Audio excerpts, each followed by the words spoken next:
Hi, I'm Jesy Herron, host of Rediscover Your Story, a podcast for marketers who need a break from the everyday learning, but still want to hear from like-minded professionals on all things creative. Today, we have the legendary Coach Dick LeBeau. Not only did we talk football, but we got to hear about his Christmas tradition and how he played guitar with Garth Brooks. Let's rediscover Coach LeBeau's story. All right, well, I practiced this, so let's see if I get this right. I am here on Rediscover Your Story podcast with Resolve with Coach Dick LeBeau, Pro Hall of Famer player and Super Bowl winning defensive coordinator. Did I get it right? Perfect. Yay, clapping. I'm going to have to tell my husband I did this. You got that down just the way I wrote it. Well, I can't thank you enough for being here. As you know, Resolve has dove headfirst into all things football with the Cradle of Coaches documentary with Miami University. And we've actually got to interview you quite a few times and have a couple of conversations with you, but never in the podcast hot seat. Cool. Yeah. Miami is very close to my whole family. We got half of us went to school there. I went to Ohio State, but my son and many of my relatives are Miami folks. So that's a great project that you guys are putting together. You've been coaching for decades, right? Like you coached through the 80s, you coached through the 2000s, you coached decades. Well, in round numbers, it's 45 years. I can tell you exactly how long I coached. 45 years and played 14 years. And that's all in the National Football League. And that's the reason you see all these lines in my face and gray in my hair, babe. Well, then what's the reason for the lines on my face, right? You don't have any. You're too kind. You are too kind. But truly, you got to coach, these players in the 80s. You got to coach players in the 2000s. Those are two very different decades. What was it like to coach the two different decades? Like, what did you learn from coaching in the 80s that you had to sort of retweak in your style for the 2000s players? That's a question that as I got more and more experienced in coaching, when I started out, I played till I was 35. So yeah. I was practically the same age as my players when I first started coaching. Sure. And gradually, the space in there lengthened. What I've found, Jesy, if you are teaching someone and you're teaching them the right thing, and they can see, and I could document to them that I was helping them and I was making them a better athlete because I knew what I was talking about and I knew what they were doing wrong and the things they had to work on to get better. It doesn't matter how old the source is. If that source is helping them, man, they're going to listen to you. One of the phrases, I wrote a book about our greatest defense that I ever got to coach. It was the 2008 Pittsburgh Steelers defense, and they're just a little popular, just a little. They were pretty good. They were pretty good. They put up statistical numbers that are never going to be equal. Now I know never's a long, long time, but I don't think the way the NFL is going right now, defense is got a very tall mountain to climb in the game today. Yeah. But there was a phrase that the players kept coming up with. We'd run through a wall for him. Yeah. And if he said, jump off this, we'd jump off for him. Well, the only reason that was true, and that was very humbling and really earth-moving to me, that the players would say that. These guys now are 25 to 35 years old himself. Yeah. And plenty capable of making their own decisions.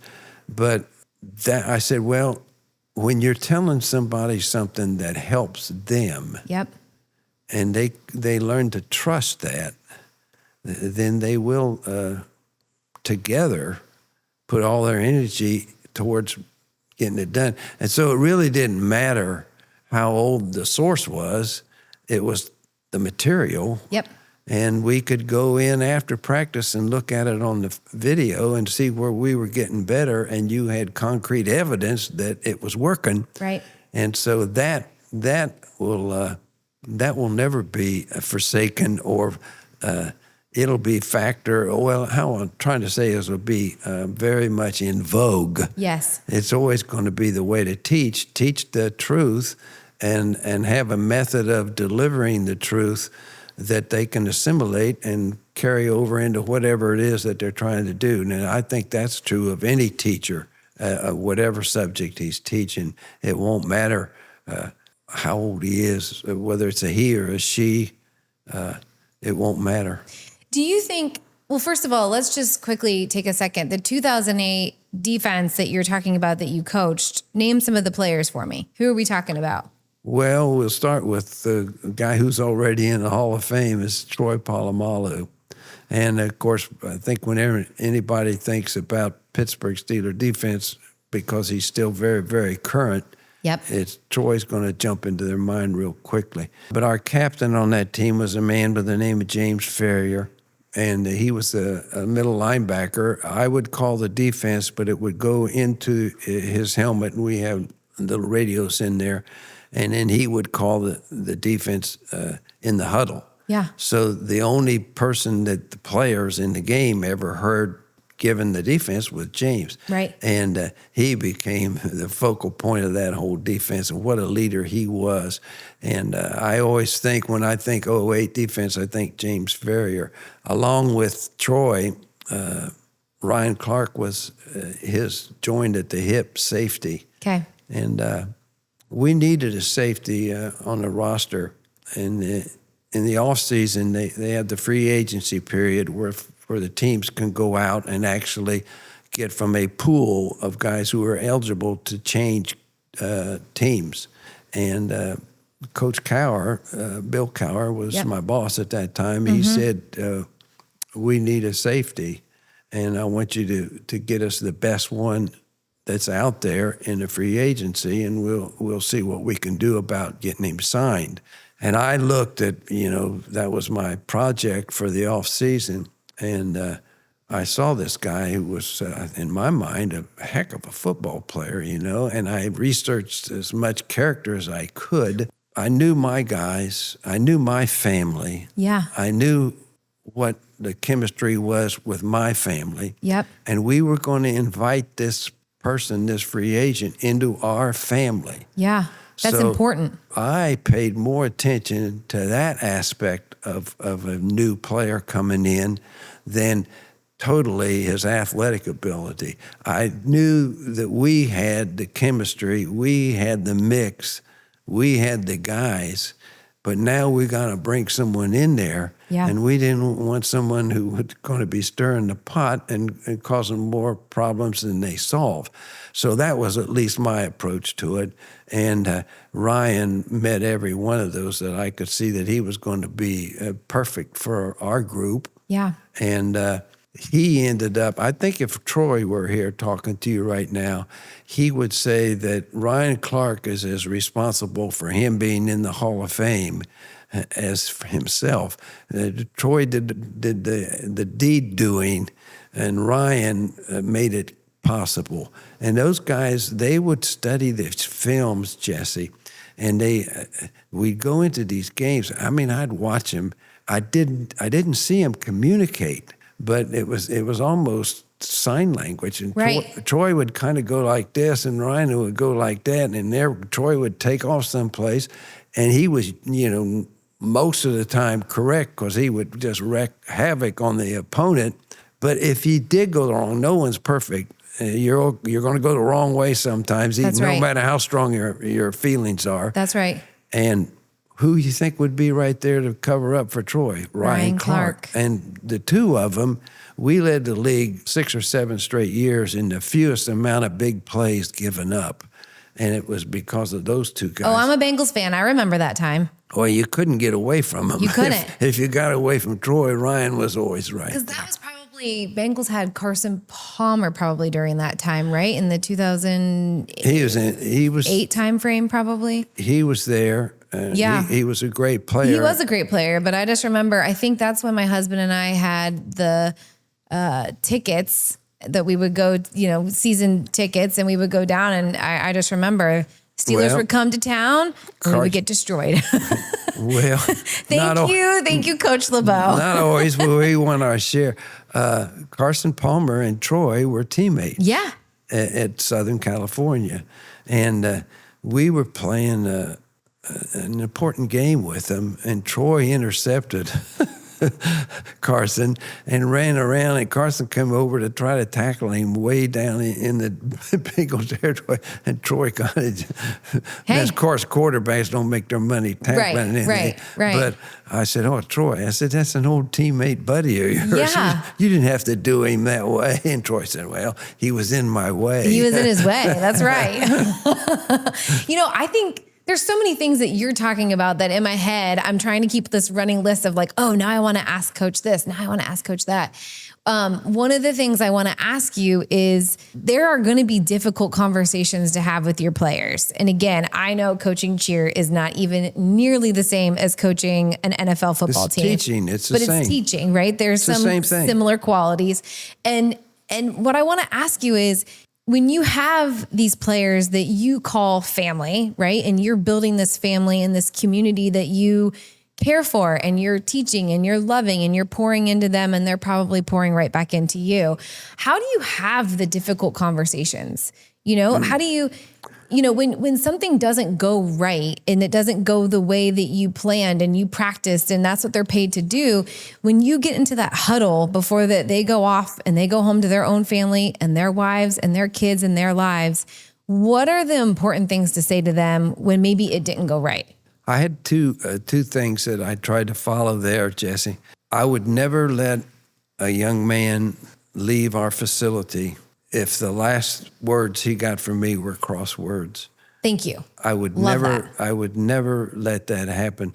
And there's when you're interacting, you interact with people every day. Yes. In your job. Yes.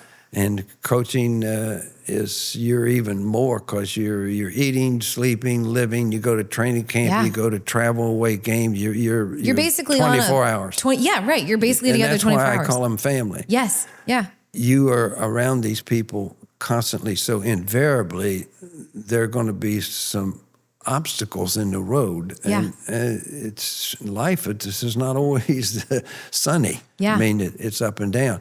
Well, it's like a parent-child situation. Yep. You have to correct for the good of the child. And for the good of the family.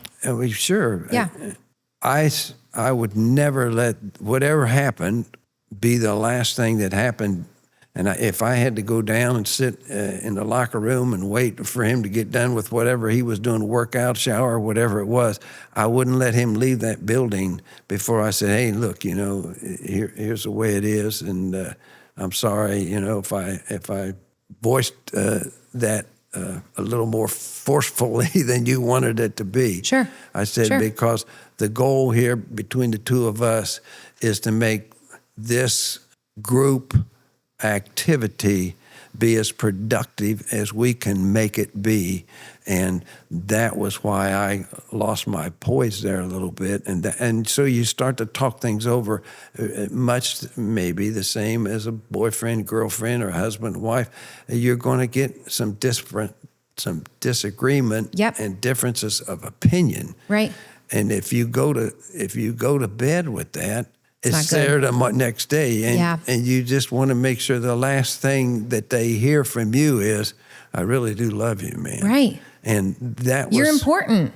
And as long as you make people understand that, I don't think there's anything you can't get through. I really don't. So that was number one. Number two, the advantage that a teacher has through the lesson assignment, through the homework.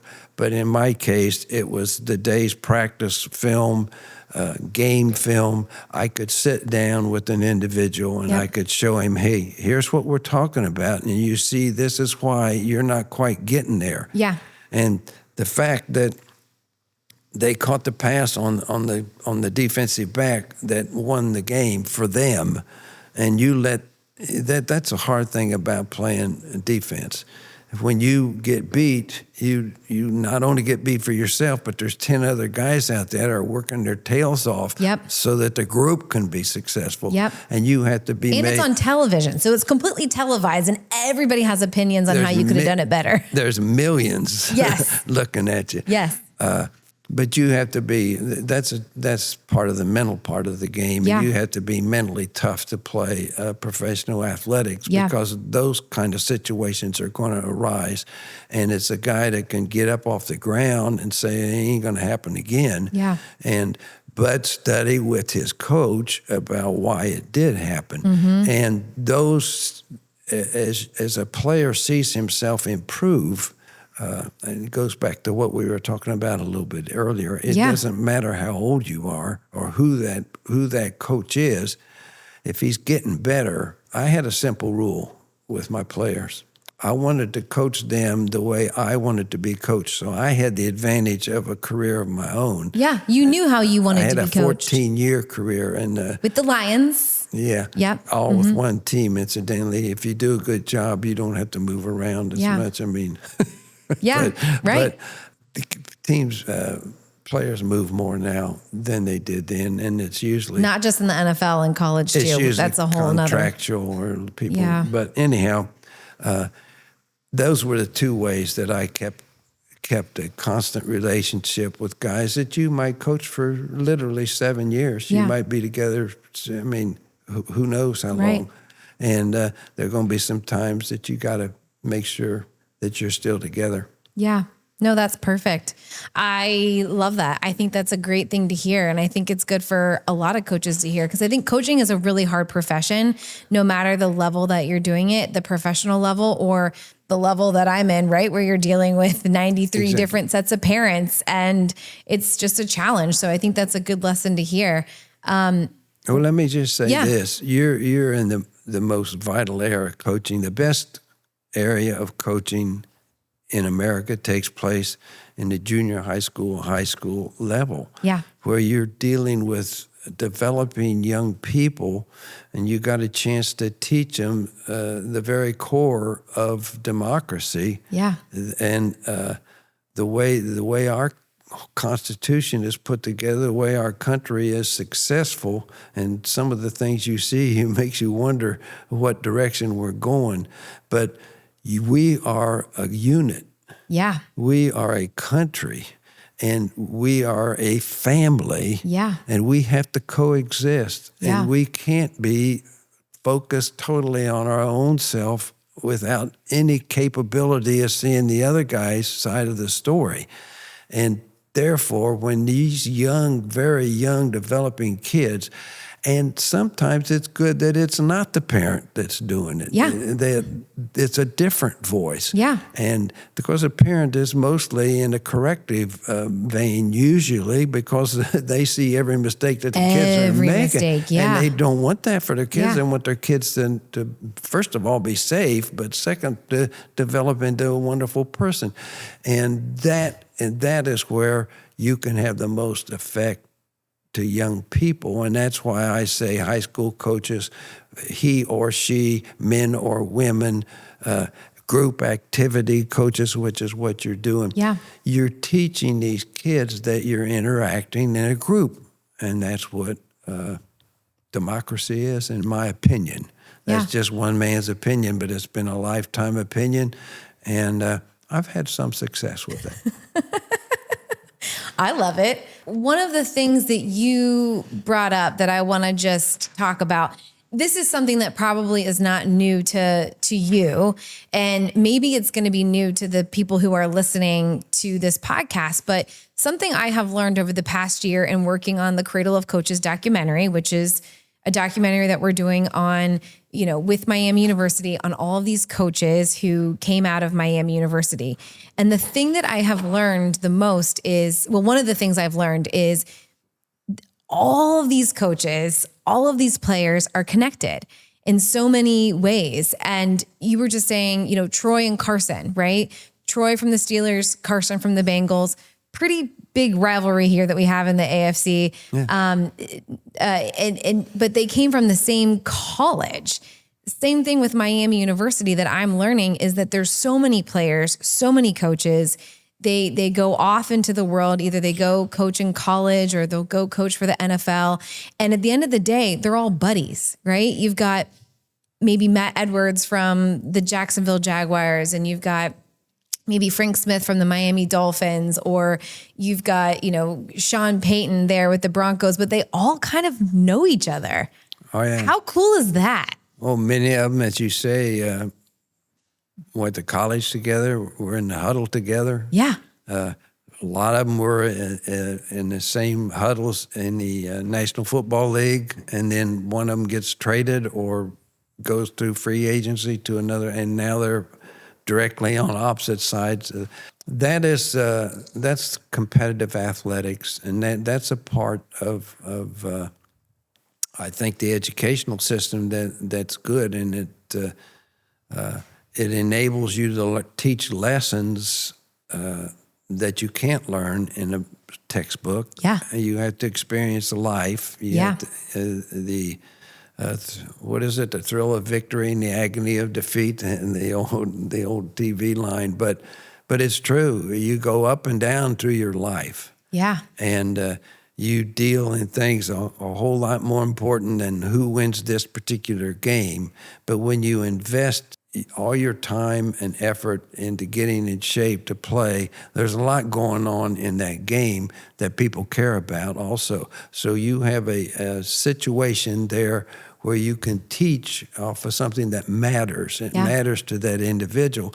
And it's not for everybody. You have to be of a competitive ilk. Mm-hmm. But really, in a democracy, I think if you got a little stuff in your spine, you're going to do better off. So you're helping them there, too, I think. Yeah. To teach them to get in there and get your hand full of the candy that's getting passed out. Yeah, right. So, but how cool is it that at the end of the day, no matter if they battle it on the field, right? It's probably where you're going to go with this. That's where I was going for sure. That it doesn't change the fact that this is my friend. We're still Americans. We're all Americans, and we're in the same country. We face the same problems. Yep. That's my brother. I mean, really, I hear brotherhood a lot. For brotherhood, we are brotherhood. The coaching fraternity you hear, that's why all these guys know each other. Mm-hmm. And unfortunately, sometimes we have to change locales. Yeah, sure. But you're going to have to do that in life. Or change colors. You have to do that in life also. Yeah.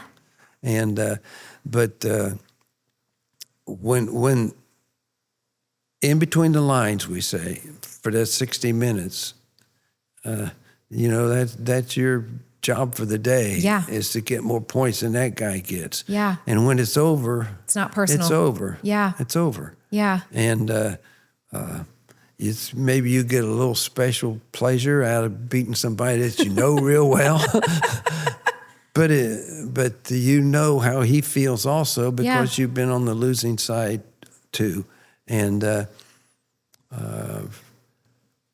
friendship, it transcends what kind of jersey you got on. I think that's actually important, not only in football or in any sport. I think that's actually important in business, right? I mean, everything we do here on the Rediscover Your Story podcast, we have a lot of marketers that listen to this podcast, and not to try to relate everything back to marketing or to business, but in business, the same thing, right? So here at Resolve, we tend to act like a small family. You can't hide. There's not many of us. And are we going to have heated conversations? Sure.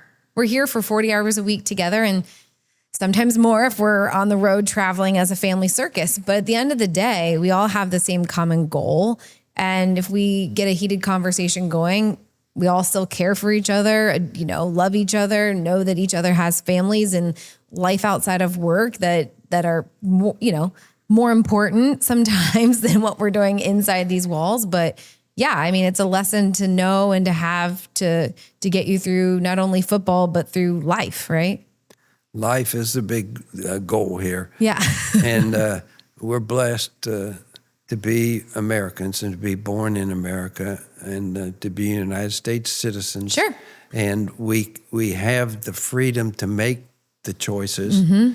And we have the responsibility to educate ourselves and our populace that we know enough to make the right choices. Yeah. And I don't care what you end up being, whether it's a chef, I don't care what your final place in life is. You're going to have to interact with other people. Yeah.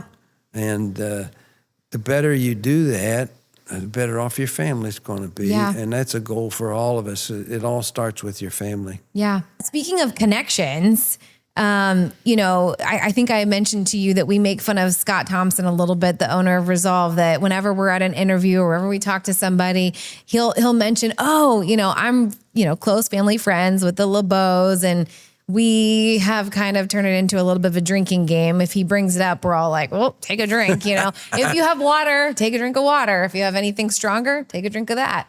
But I will say, we were recently with Jonathan Hayes at Moeller. He's at Moeller right now as the AD, the athletic director at Moeller.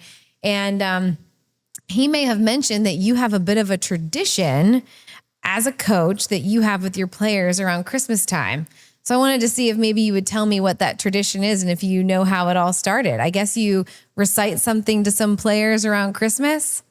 I got into the habit of reciting the night before Christmas, the poem The Night Before Christmas.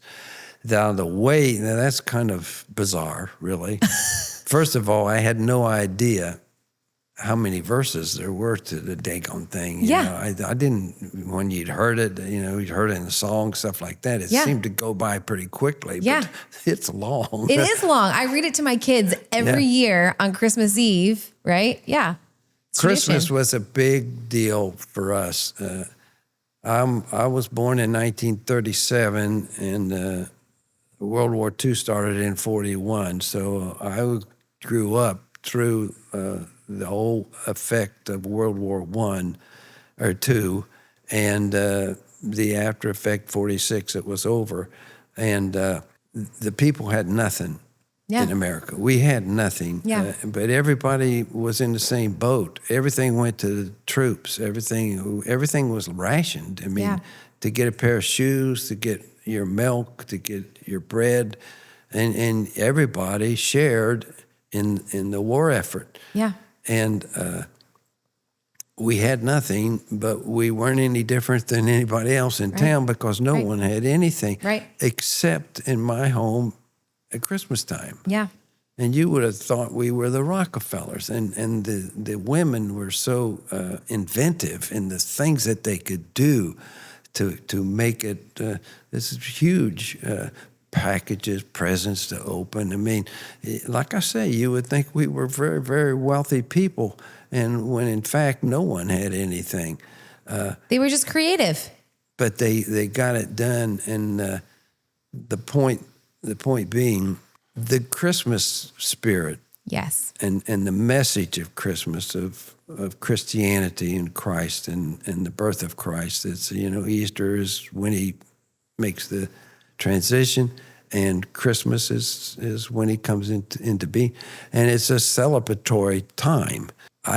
My family was a matriarch. My mother and my aunts, they kind of coordinated the show, and husbands and uncles and dads, and they all did their part, but these women were unbelievable what they could do.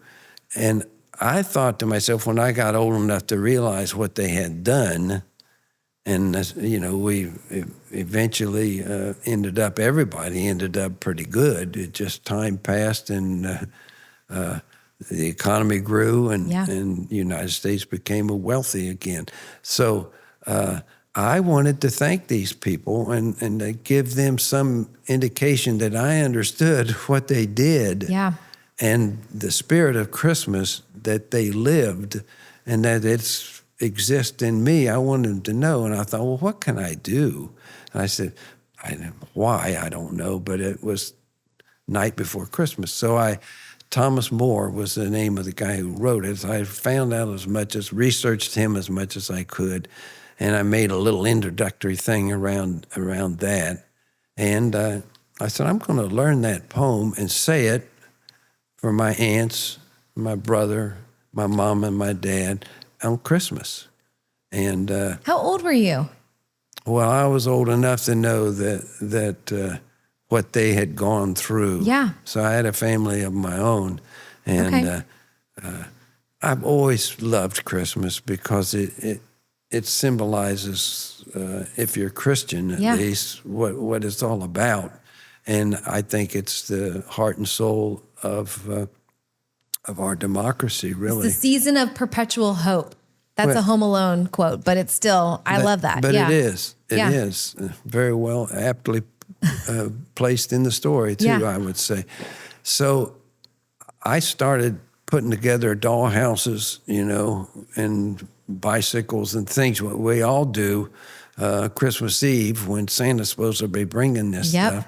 Oh, I better be careful with the podcast. My parents, if you are listening to this podcast with children, you might want to turn it off because we're going to talk about the secret of Santa. Yeah, okay, Santa, there we go. We got the warning out there, Coach LeBeau. Thank you very much. You're welcome. So I would always have maybe a beer while I was putting together all this stuff. I think all moms and dads know what I'm talking about. Yeah. And it took me a couple of years, a couple of Christmases to get through it, to put it that way. Yeah. And Did Santa leave all of the presents unwrapped, assembled and unwrapped for your kids, or were they?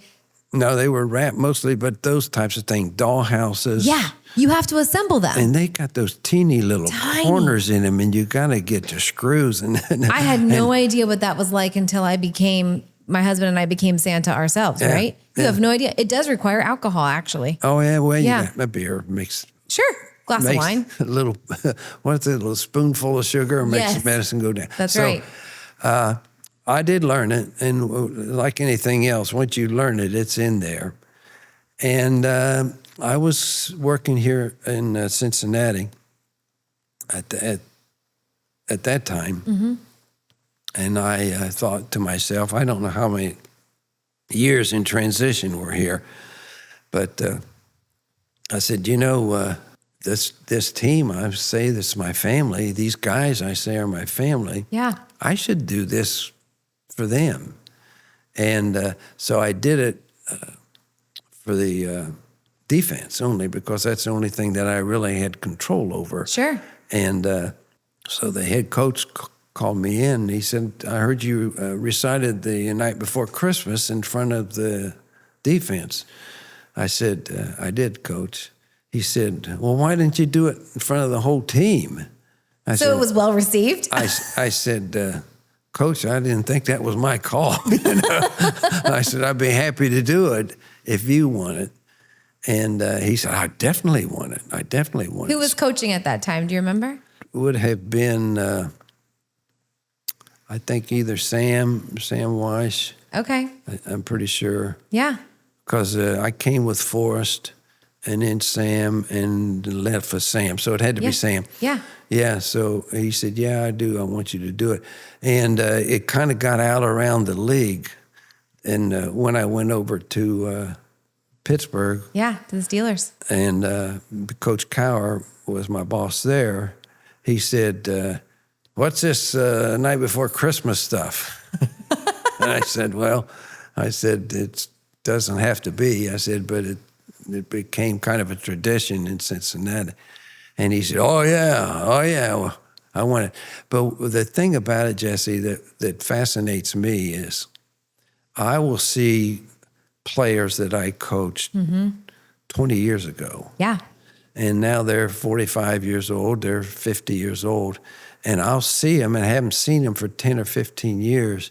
I said, Coach, how you doing? I said, I'm doing okay. Are you still reciting the night before Christmas? I mean, that was a huge thanks to these guys.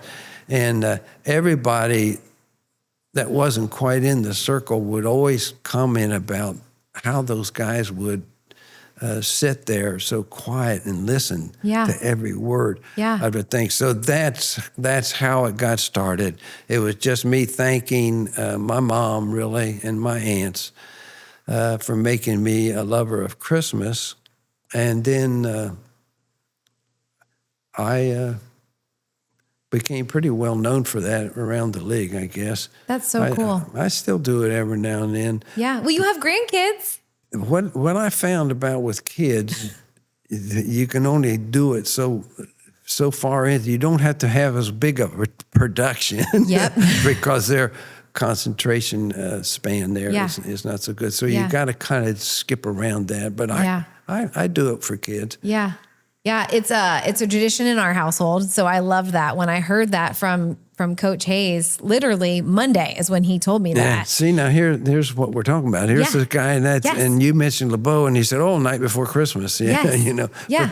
But that's the way it is. That's the way it is. I think it's great. And I have the book. My uncle actually bought me the book, and it's a really old edition book, so that I have it. I'm the keeper of that book.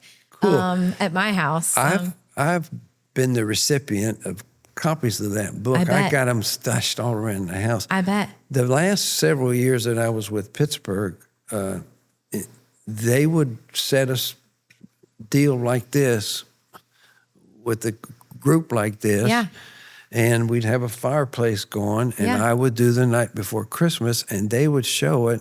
We'd get a ton of hits off that thing. Yeah. So Pittsburgh, I would say, popularized it. Yeah. Cincinnati was the birthplace of it. Yeah. That's so cool. You're known for lots of things, I would say. Hold on. Let me see if I get this right. Is it a zone blitz? Yeah. Is that what it is? Yeah. I'm going to clap for myself that I remember That's wonderful. what it was called. That's wonderful. Okay, so you're known for the zone blitz. You're known for being one of the all-time best defense coordinators, literally all time in the NFL. I'm going to say it. You're humble. You don't have to say that. Thank you. I appreciate it. You're known for reciting the night before Christmas, but you're also known for something that I got to experience, which is you love to sing. You love to play guitar, really. Yeah. And I have been at your house. We were filming for you, and I was serenaded with a Garth Brooks song. So I actually recorded that, and I have that. Which cool. I thought was such a fun memory, and got to show, my son who got to meet you. Where did your love for the guitar, for singing, that's a very creative outlet. Where did that come from? Well, there's music in my family. Unfortunately, the bulk of it jumped me. No, I thought you were pretty good. But my aunts, one of them was a piano teacher, and the other one played the piano for the church. Mm-hmm. My dad was a drummer. My brother was a very, very gifted saxophonist. He could get music out of about anything.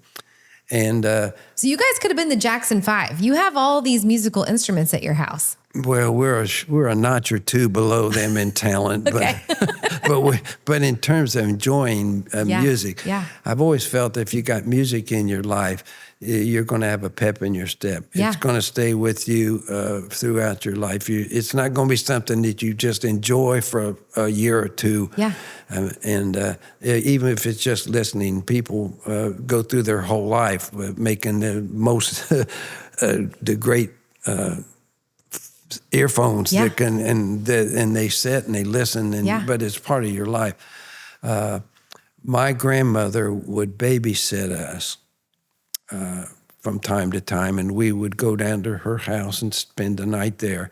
And my cousin was raised by my grandmother, and he had a ukulele. Yeah. And this is what, London, Ohio? In London, Ohio. Okay. Yeah. And we're talking about probably 1945, right after the war there. I was just a little guy. Okay.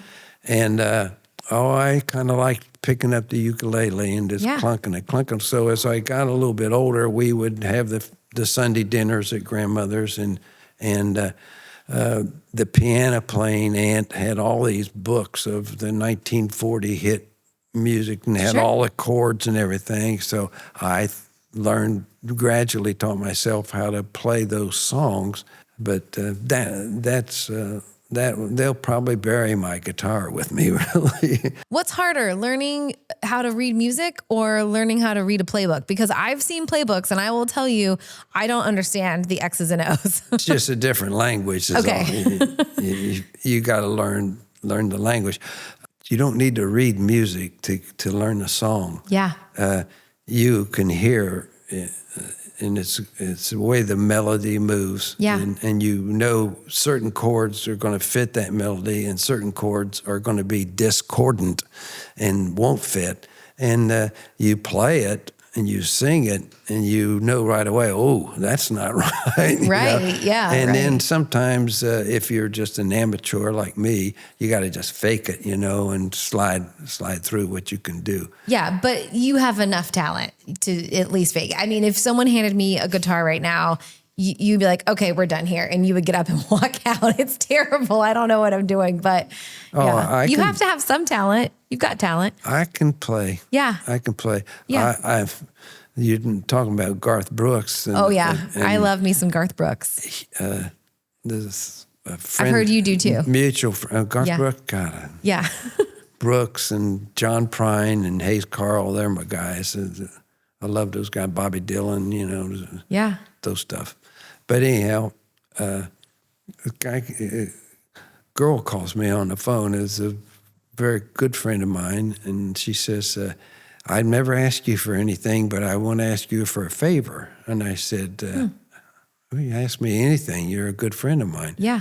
She said, will you come with me and Brett and go to Garth Brooks' house for supper? I mean, that's not a favor. I said, what are you talking about? Right. I said, this is a joke, right? Right. Where's the camera? No, she said, he loves the Pittsburgh Steelers, and he would love to meet you, and he's heard that you play the guitar. Because I would get interviewed, and they'd say, well, what's your wish in life? And I would usually say, well, I wish I could play and sing like Garth Brooks or Hayes Carl or John Prine. Those were the three guys I do. Right. That I heard from because of writers writing stuff from quotes from me. So he said he heard you play the guitar, and he wants you to come down and play the guitar for him. And That's insane. I said, Michelle, that is insane. That's insane. That's what I said. I said, you're giving me a once-in-a-lifetime shot here. I'll walk to Nashville to do this. Right. And so we set it up, and the first time we set it up, something happened. He had to go do something, and we didn't go. So I just figured, well, that's it. But it was about 6 months later. Michelle set up a date, so you got to pull in off the highway and go through a guardhouse and that. But once you get on this property, you're in business. We pulled up there, and I just grabbed my guitar, walked in there, and hi, how you doing? And everybody was saying hello, and I just pulled my guitar out and started playing, man. Yeah. Were you nervous? Like I could. That's why I'm saying that shows you how dumb I am. I wasn't smart enough to be there. Or maybe he just made you feel so welcome, right? Well, I had bought Garth Brooks' best hits, and I'd learned about 11 of them, so I could do all his stuff. Yeah. And I just sat down there like I was an accomplished guitarist and singer, in which of neither am I, and I played the songs for him. And it wasn't too long. He picked up the guitar, and he played a couple for me. It was fantastic. Did somebody get pictures of you playing guitar with Garth Brooks or video or anything? I got one picture. That's good. Okay, so you have something that you... No, I got one picture, but it was from him at a concert and me from another situation in my kitchen sitting on a chair. But this gal painted them and put them together with a different... okay, I've seen that. And I got it hanging on. Oh, you were there. It's in your... Yeah, it's in your house. He's in the kitchen. Yeah, that's the only place in my house I go. So I didn't realize that was what that picture came from.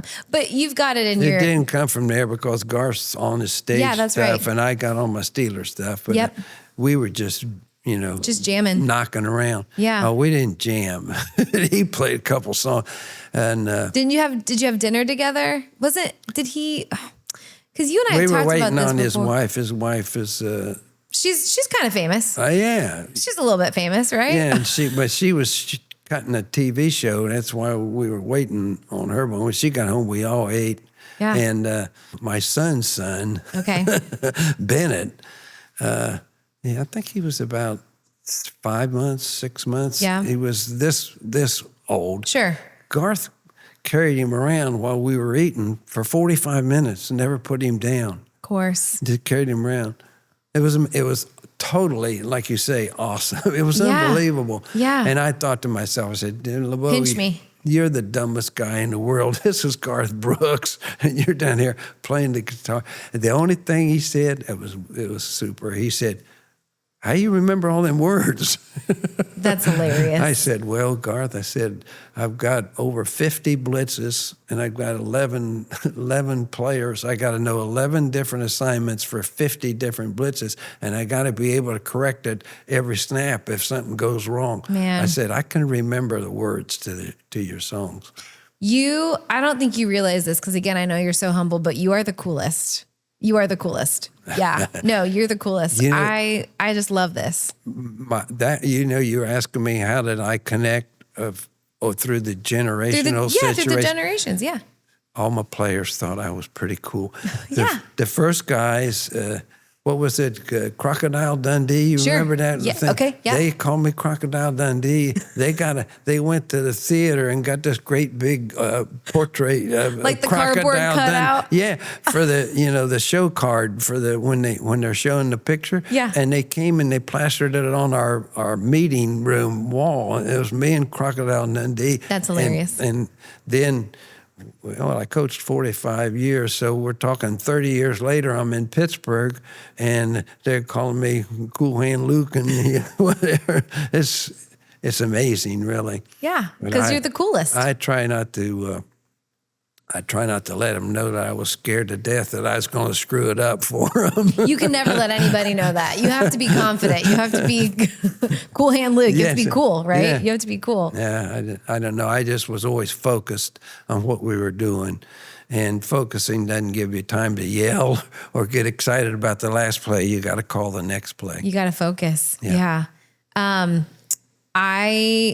I am so happy that we got to spend time together again. I love spending time with you. Thank you for being here on the podcast. You're awesome. You're amazing. And I just love that we've been able to spend time together. I'm so excited for your book. I'm excited for just like all of the amazing things that, you've contributed for the documentary for us and just even doing the podcast today. And we love you. We love you, Coach LeBeau. Yeah. Well, thank you. That's very sweet of you. Scott is close to me. Yes. And when you're talking about people, the moment I saw your face, I knew you were a good person. You just have that I'm a good person face. Thank you. And the world can use as many Jessys as we can get, kid. Thanks for having me. Thank you. We're putting that on a poster, by the way. I'm just kidding. Hey, guess what?